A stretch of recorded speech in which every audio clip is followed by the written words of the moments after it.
Welcome, Mercenary here with my first YouTube video. Very excited. The first video will be on the Ruger SR22, my first handgun, and a gun that is near and dear to me for sure. First off, let's satisfy the trolls with a YouTube famous safety check. All clear. And with that done, let's get into some of the specs of the Ruger SR22. First of all, let's talk about caliber. It shoots the ever-popular .22 long rifle, a great cartridge for new shooters, and for people who are recoil sensitive. And continuing the theme of having this gun for a new shooter, this gun has a bevy of safeties, including an external safety, 1911 style, as it goes up to go into fire mode. Red is dead. Now the safety comes back down. There we go, slow motion thumbs. It also works as a decocker. Another safety is the magazine disconnect safety. As you can see, the magwell is empty. And when I come up to fire, I get nothing. Nothing, nothing, nothing. I can pull the trigger all day long, I got nothing, nothing, nothing. You get the point. With an empty magazine well, no trigger pull. Magazine release is ambidextrous. Notice I said ambidextrous, not ambidextrous, like everyone on YouTube says. That drives me frickin' crazy. Oh, didn't really come out as good that time as I wanted it to. It should come out pretty fast this time. There we go. However, the slide release is not ambi. As you can see, we only have it on that left side, and it is, although we have a safety and a mag release, we have no slide stop on that right side. Only the one here on the left side. You know, I have size medium hands, long fingers, kind of skinny, but you can see I can fit it pretty well on this grip. It's pretty comfortable. It comes with two different grips. This one is the smaller one. I just seem to like it that way better. I don't know why. So it's G19 width in the slide, a little shorter on the grip, a little bit shorter on the length of the slide, but I find it pretty comfortable to shoot. Alright, so my safety's off, red is dead, I check down, and my magazine is in my magwell. Let's talk about the trigger now, as the SR22 trigger is excellent. It is a double action, single action trigger. Now what does that mean? It means that when I pull back on this trigger, I'm activating the hammer. You can see the hammer coming back, and it's an external hammer. Every time I pull, you can see the hammer coming back a little bit. So there's the double action mode. And here we are in single action. Assuming that the slide has gone through battery, we are now in single action with the hammer already cocked back, and we are pre-staged to fire. We have a very short take-up and a very nice crisp break. There it is, you're seeing me use the safety as a decock. Red is dead, and we're back into double action again. And I know what you're saying. Mercenary, you jerk. You're not helping me at all, dude. You're not even pulling the damn trigger. Well, guess what? Do not dry fire your rim fire gun. The reason is because the hammer comes down on the rim of the cartridge, which is up against the barrel. Or at least the breech of the barrel. And that will cause damage to your gun over time. How much damage? I don't know. I'm not a scientist.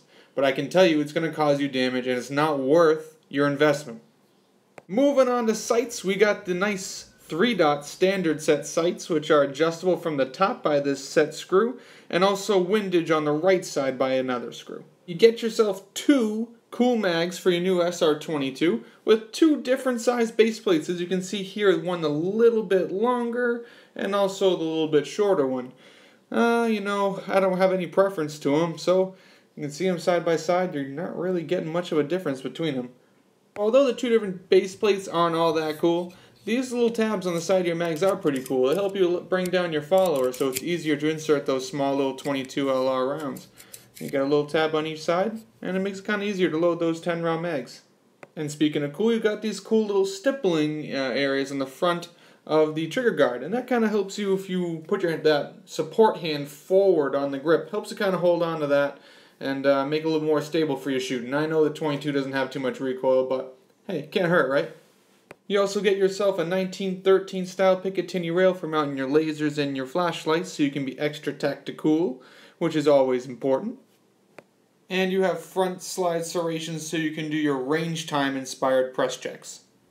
Alright, let's break this dirty girl down so we can clean her. As you can see, magazine out of the gun. 100% necessary. Next, what you want to do is find this lever that's in front of the trigger and under the trigger guard and pop her down. Okay, it's a little bit of pressure, so give it a good push.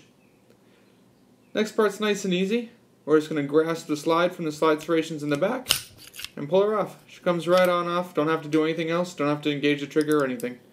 As you can see, it's a blowback design pistol, and the barrel is fixed to the actual frame of the pistol. What we have left is the slide and our spring with a guide rod on it. We're going to set that thing aside. We'll get set up, and we're going to get this bad girl cleaned. Now, there's no one right way to clean a gun, but I'll tell you the way that I do it and what I use. I use Hops 9, which is a gun cleaner, and I use gun oil from wherever I get it from. This one happens to be from a redhead cleaning kit that was given to me last Christmas. And I use Q-tips. They're cheap and they're easy to find, and they get into all those little nooks and crannies pretty well, so they work really well for me. Some people don't like them because they kind of seem to shred sometimes. You can get little shreds of Q-tip in your gun. I haven't had that happen to me, and I haven't had a problem with it, so I continue to use those. So those are the three things that we're going to use today. First thing, take a clean Q-tip and give her a good dunk in that Hops 9 solution. We're going to apply this liberally to the inside of the... Merce, where are you going with the camera, bro? Come on, man. Nice arrow. Good drawing. There we go. We're going to apply this liberally to the inside rails and to any points of contact that look like they're getting excessive wear. We also want to make sure we focus on the breech area and the barrel, because don't forget, that's where all that powder is being burned and we're getting a lot of carbon residue. So make sure we really focus on that area and get that area nice and clean so we can have reliable extraction and function from the semi-automatic handgun. Once we're nice and clean and my Q-tips aren't really scrubbing up that much carbon residue, we're going to apply the oil to a new Q-tip, as we can see here. And similar to cleaning, we're going to make sure we get a nice layer of oil on all these points of contact on the slide and the interior of these rails. As you can see, I didn't do a great job cleaning, as I'm still picking up carbon residue, as well as on the pistol frame rail itself. So I'm giving this a real nice scrub down and giving it a good layer of oil so that way we can have a nice lubricating surface for my slide to work upon. And finally, I'm going to use a clean, dry Q-tip, and I'm going to go and I'm going to run over all the surfaces that I've lubricated, because I do not like having excessive oil on my handgun. Although extra lubrication really can't hurt and doesn't usually cause excessive amounts of malfunctions, it's just not something that I prefer. You can always use a napkin or patches. If you have a little extra dough and you want to buy some nice patches, you can always use those to clean, to lubricate, and to wipe everything down at the end to make sure we're all nice and clean. Now, when I got this handgun, what drove me the most crazy was putting it back together. So we're going to go through this nice and slow. First, what you want to do is identify that indent that's underneath the barrel. You can see that indent there. That's where your guide rod is going to go into. So take your plastic end of your guide rod and insert it into that indent. Perfect. Next, here's where the tricky part got for me. What you want to do is you actually want to put your gun on fire. You want to bring the hammer back, and I'll show you why later. Next, find your slide. Take that bottom hole of your slide and line it up with the spring. Perfect. Next, you're just going to bring it all back in one fluid motion and push down on the hammer. Push down there. Slide's going to want to come home on its own. So take that takedown lever, push it back up, decock your hammer. And while we do a function check here, which you always want to do, we're going to talk about why it's important to bring that hammer back, because if that hammer wasn't back, you wouldn't be able to push that slide back onto the rails. Well, everyone, that pretty much sums it up for our first video here on the Mercenary channel. Thanks for coming by and checking it out.